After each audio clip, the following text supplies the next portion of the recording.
Kuwait തീപിടുത്തത്തിൽ മരിച്ച കൊല്ലം സ്വദേശികളിൽ 2 പേരുടെ മൃതദേഹം സംസ്കരിച്ചു.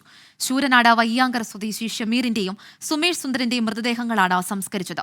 പുനലൂർ സ്വദേശി സാജിന്റെയും വെളിച്ചിൽക്കാല സ്വദേശി ലൂക്കോസിന്റെ മൃതദേഹങ്ങൾ നാളെയാണ് സംസ്കരിക്കുന്നത്. പ്രിയപ്പെട്ടവരെ അവസാനമായി കാണാൻ നൂറുകണക്കിന് ആളുകളാണ് എത്തിയത്.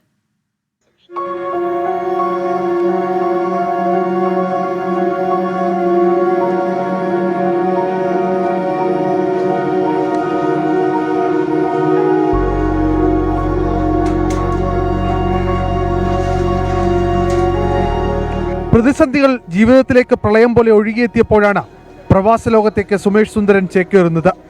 കുടുംബത്തിന് തണലേകാൻ വേണ്ടിയായിരുന്നു നീണ്ട 15 വർഷം സുമേഷ് കൊടുംചൂടിൽ പണിയെടുത്തത്.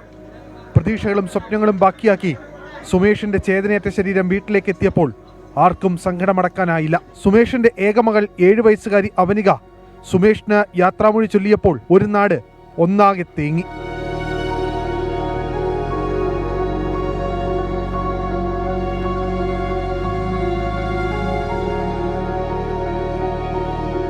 വീട്ടുവളപ്പിലൊരുക്കിയ ചിതയിൽ സഹോദരൻ ചിതയ്ക്ക് തീ കൊളുത്തി.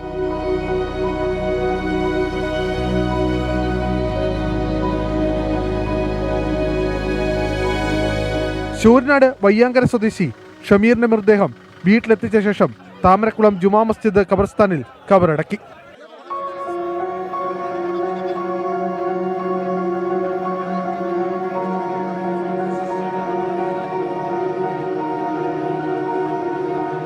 മന്ത്രി J Chinchu Rani, NK Premachandran MP ഉൾപ്പെടെയുള്ള രാഷ്ട്രീയ സാമൂഹ്യ സാംസ്കാരിക രംഗത്തെ നിരവധി പേർ ചടങ്ങിൽ പങ്കെടുത്തു. മോർച്ചറിയിലേക്ക് മാറ്റിയ പുനലൂർ നരിക്കൽ സ്വദേശി സാജൻ ജോർജിന്റെയും ആദിച്ചനല്ലൂർ സ്വദേശി ലൂക്കോസിന്റെയും മൃതദേഹങ്ങൾ നാളെ സംസ്കരിക്കും.